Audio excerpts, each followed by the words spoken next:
Cabo Verde sits way out in the big Atlantic Ocean. 10 islands like shiny gems scattered around. They're just waiting there, nice and quiet, not too far from West Africa. Lots of people don't even know about this amazing spot.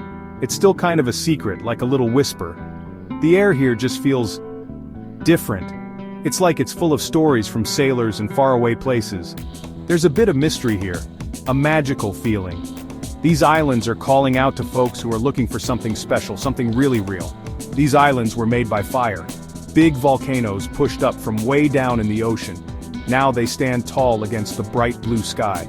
They're pretty far out, away from all the busy stuff of today's world. This distance creates a special peace. You feel the ocean all around you. The wind smells like salt and maybe, just maybe, a little bit like Africa. Cabo Verde is what you call an archipelago. That just means it's a big group of islands. There are 10 big islands, and some tiny little ones too. Every island looks different. Each one has its own special personality. No two are exactly alike. Some are flat with lots of sand, others have tall, rocky mountains. All these different kinds of islands are what make Cabo Verde so cool. It's like a tiny little continent, all packed together, just waiting for you to explore it bit by bit. People usually split the islands into two groups. The Barlavento Islands are up in the north. These are called the Windward Islands. That means they get a lot of wind. Sal, Boa Vista, and São Vicente are in this group.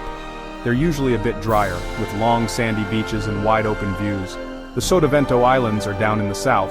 These are the Leeward Islands, meaning they're more sheltered from the wind. Sal is one of those Barlavento Islands. Its name means salt in Portuguese. That's because a long time ago, salt was like treasure on this island. The island is pretty flat, it's dry, and some parts almost look like the moon. But, oh, the beaches are amazing, and the water is so clear and blue you won't believe your eyes. Lots of people start their trip to Cabo Verde right here on Sal. It's a sunny place, a sandy place, a perfect place to just listen to the ocean. The town of Santa Maria is at the bottom tip of Sal. It's full of life. Its beach is super famous, long and wide with soft white sand. The bright blue-green water just makes you want to jump in. Fishermen bring in their fish at the pier. You can see colorful boats floating in the bay. People are walking along the beach. Kids are playing in the waves. It's a place where you can enjoy the simple things in life. Boa Vista is another one of those Barlavento Islands. Its name means good view, and boy does it live up to that name. It's the third biggest island in all of Cabo Verde. People know it for its totally awesome beaches, and its huge sand dunes. Gap 2S. Things feel a bit wilder here, more natural than on Sal. It's a great spot to just be quiet and think, a place to feel how big and amazing nature is. You can almost hear the wind whispering secrets as it blows over the sand. Santa Monica Beach is probably the most famous one there. It goes on for miles and miles. The sand is super fine and white. The ocean is a super bright blue. A lot of times you can walk and hardly see anyone else. It feels like your very own secret paradise. The waves softly roll onto the beach. You can find pretty shells along the water's edge. Scene 5. Santiago, the heart of Cabo Verde. Santiago is the biggest island in Cabo Verde. It's one of the Sotavento Islands. It's also super important because of its history. This was the very first island where people from Portugal came to live, way back in the 1400s. People say Santiago is where Cabo Verdean culture really began. It has all sorts of scenery, mountains, green valleys full of plants, and busy towns. It feels a bit more like Africa here than on some of the other islands. It has a really deep, special feeling. There's a place called Cidade Velha, which means old city. It was the first town built by Europeans in this warm part of the world. Now it's a special place protected by UNESCO, which means it's important for the whole world. Walking on its old, bumpy stone streets feels like you're going back in time. You can see old churches, what's left of an old fort, and a post in the main square where people were once punished. This place also tells a very sad and hard story. It was a big center for the slave trade a long time ago. That history is very sad, but it's a big part of what made Cabo Verde what it is today. It's important to remember it. Praia, the main capital city of all of Cabo Verde, is on Santiago. It's a busy, exciting city. Scene 6. Fogo, the amazing volcano with a fiery heart. Fogo, that name means fire in Portuguese. This whole island is basically a giant active volcano called Pico do Fogo. That means it can still erupt. It's the tallest spot in all of Cabo Verde. The views here are super dramatic. Dark, rocky slopes from the volcano reach way up to the sky. Sometimes you can even see smoke coming out of the top. Fogo is an island that shows you nature's incredible power and its wild beauty.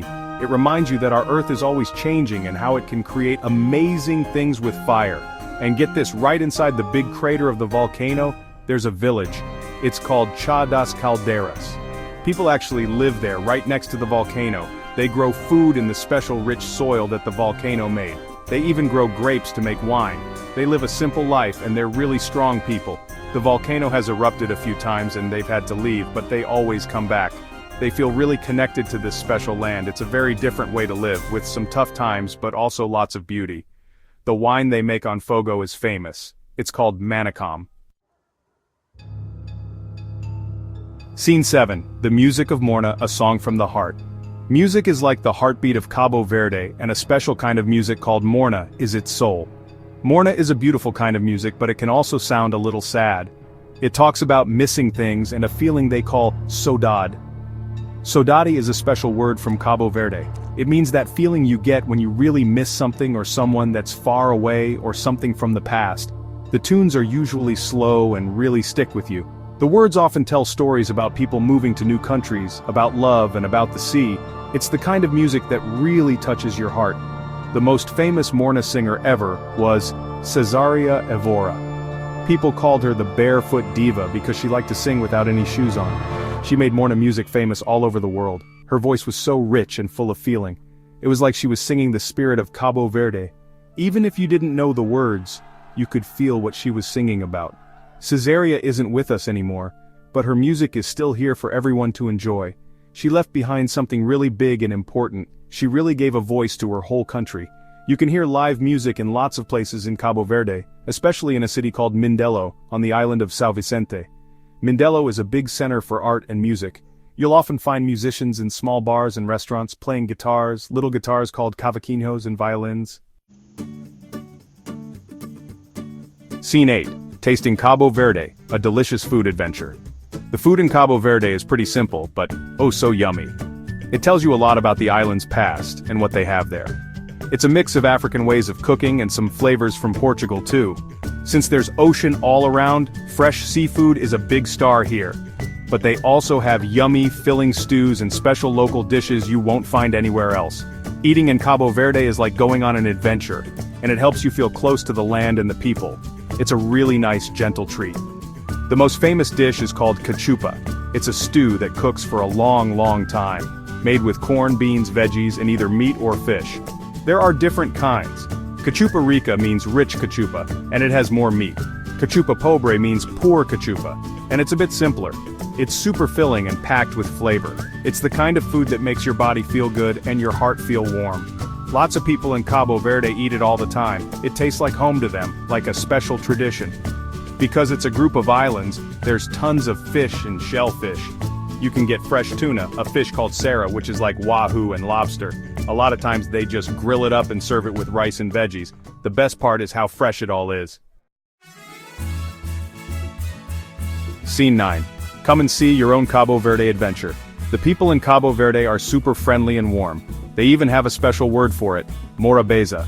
It means being welcoming, friendly and kind to everyone. You feel this morabeza everywhere you go, in the smiles people give you, and how helpful everyone is. They are really proud of their islands and love to share them with people who visit. This real friendliness makes a trip here extra special. It makes you feel comfortable and like you really belong. Cabo Verde gives you a very special experience. It's not like most other places people go on vacation. It's a place with lots of different things all together. Dry deserts and green mountains, busy towns and quiet beaches, happy music and songs that touch your soul. It's a place that makes you want to slow down, look around and just think for a bit. Not too many tourists go there yet, so it still feels very real. This means you can have a more real experience and feel a stronger connection to the place and its special feeling. To really get to know Cabo Verde, try to go to places that aren't the main tourist spots. Explore with your mind open to new things and your heart open to the people. Talk to the people who live there, try the local food and listen to their music. Every island has its own little secrets to show you. Every time you meet someone or see something new, it can be like a little discovery.